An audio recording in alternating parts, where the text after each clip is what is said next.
Hello everyone, আসসালামু আলাইকুম। কেমন আছেন সবাই?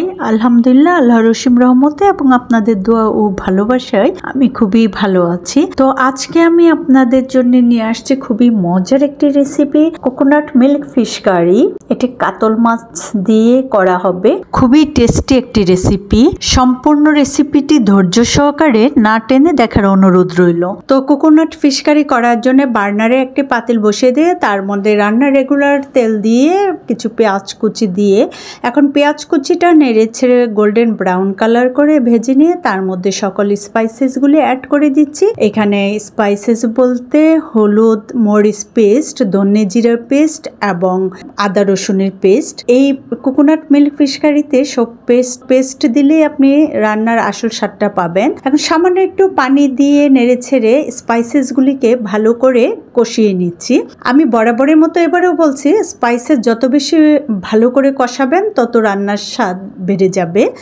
তো স্পাইসেসগুলি তেল বের হয়ে আসার আগ পর্যন্ত আমি নেড়ে ছেড়ে ভালো করে কষিয়ে নিচ্ছি। এ পর্যায়ে আমি কোনো লিড দিয়ে কাভার করব না, কাভার ছাড়াই আমি কিন্তু ভেজে নিয়েছি। এই যে অয়েলটা বের হয়ে আসছে অলরেডি।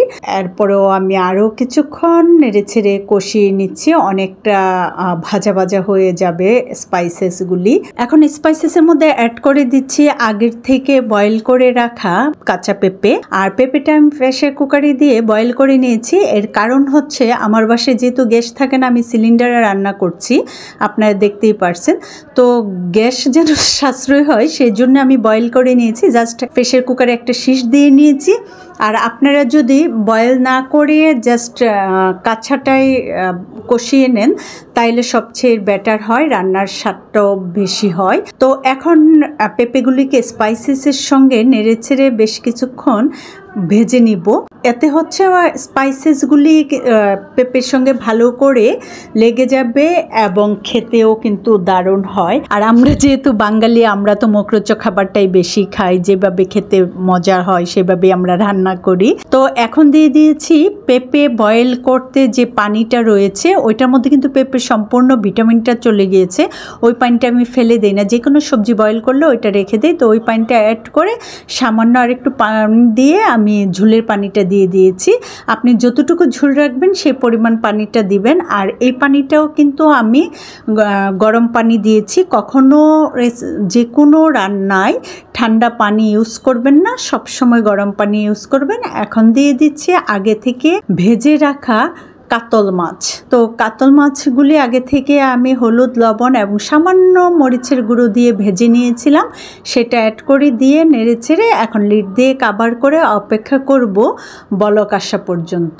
এই যে দেখেন, আমি এই কোকোনাট মিল্কটা ইউজ করব। বিভিন্ন ব্র্যান্ডের কোকোনাট মিল্ক রয়েছে, কিন্তু সবসময় লক্ষ্য রাখবেন ভালো ব্র্যান্ডের কোকোনাট মিল্ক নেওয়ার জন্যে। আর বাসায়ও আপনি তৈরি করে নিতে পারেন, কিন্তু এত প্যারাকে নেই, তাই আমরা কিনে নিয়ে আসছি। আর এই কোকোনাট মিল্কটা আমি রেগুলার ইউজ করি, খুবই ভালো। আমি অবশ্য আরও কয়েকটা ব্র্যান্ডের কোকোনাট মিল্ক ইউজ করি। এই তো দেখেন যে আমার তরকারিতে ভাবল উঠে চলে আসছে, তখনই আমি অ্যাড করে দিয়েছি 4টি কাঁচা পাকা কাঁচামরিচ। এতে দেখতেও ভালো লাগবে, ঝালও ছড়াবে, এবং কিছু কোকোনাট মিল্ক অ্যাড করে দিয়েছি। এখন নেড়ে ছেড়ে আবার কিছুক্ষণ কুক করে নিব। এই পর্যায়ে আমি আর লিড দিব না, লিড ছাড়াই কিন্তু আমি কুক করে নিব। যেহেতু আগে থেকে আমার পেঁপেগুলি বয়েল করা ছিল, সেই জন্য আমার রান্নাটা খুব তাড়াতাড়ি হয়ে গিয়েছে। আমরা যারা কর্মব্যস্ত থাকি সারাক্ষণ, তারা তাড়াতাড়ি রান্না করার জন্য কিংবা সিলিন্ডারে যারা রান্না করি সে গ্যাসটা সাশ্রয় করার জন্য আমরা প্রেসার কুকারটা আসলে ইউজ করে থাকি। নর্মালি আসলে প্রেসার কুকারের রান্না ততটা কিন্তু টেস্ট হয় না। যাই হোক, আমি রেগুলারলি প্রেসার কুকারটা ইউজ করি তাড়াতাড়ি করার জন্যে। তো এই তো আমার রান্নার লুকসটা দেখেন, দেখেই কিন্তু বুঝে যাচ্ছে যে কতটা ইয়াম্মি হচ্ছে। তো এবারেও আমি আপনাদেরকে বলছি যে রান্না দেখতে যতটা সুন্দর, খেতে কিন্তু ততটাই ইয়াম্মি হয়। কোকোনাট মিল্ক দিয়ে যে কোনো রান্নাই করেন না কেন, রান্নার স্বাদটা পুরো অন্যরকম চলে আসে, মজার একটা ফ্লেভার চলে আসে। তো আমার রান্না কমপ্লিট হওয়ার পর আমি এই যে একটি সার্ভিং ডিশে নিয়ে ফাইনাল লুকসটা আপনাদেরকে দেখিয়ে দিচ্ছি। দেখেন কতটা ইয়াম্মি হয়েছে, লুকসটাও কত সুন্দর হয়েছে, দেখেন কতটা কালারফুল দেখাচ্ছে।